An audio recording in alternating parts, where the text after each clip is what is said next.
नौशरो फिरोज़ मां के ख़बर ॾींदा हलूं। डिस्ट्रिक्ट रिपोर्टर मोहम्मद हसन सूमरो जी रिपोर्ट मुताबिक़ ठारू शाह में शितन ऐं रोलू कुतनि जो आज़ार।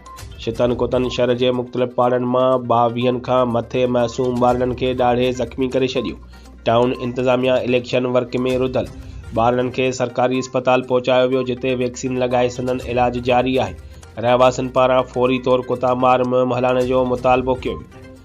ठारू शाह शहर ऐं भरपासे जे इलाइक़नि में शितन कुतनि जो आज़ार वधी वियो।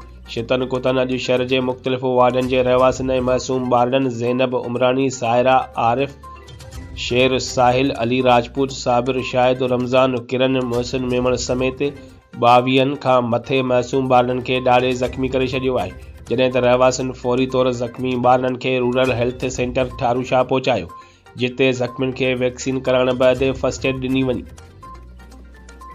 उन मौक़े ते रहवासियुनि मोहम्मद हसन सूमरो, ज़ाकिर उमरानी, सिराज कोलाजी, फरमान राजपूत ऐं ॿियनि ॿुधायो त शहर में शितन कुतनि जो आज़ार वधी वियो आहे। टाउन इंतज़ामिया खे केतिराई भेरा चयो वियो आहे कुतामार मुहिम हलाई वञे, पर टाउन इंतज़ामिया इलेक्शन वर्क मुहिम हलाइण में पूरी आहे, जंहिं करे कुतनि जो आज़ार वधंदो पियो वञे। हुननि DC नौशरो फिरोज़ ऐं बल्दियात खाते खां मुतालबो कंदे चयो त फिलफोर कुतामार मुहिम शुरू करे शितन ऐं रोलू कुतनि खे मारे फहिलियल बेचैनी ख़त्म कई वञे, न त ॿी सूरत में सख़्त एहतिजाज कयो वेंदो।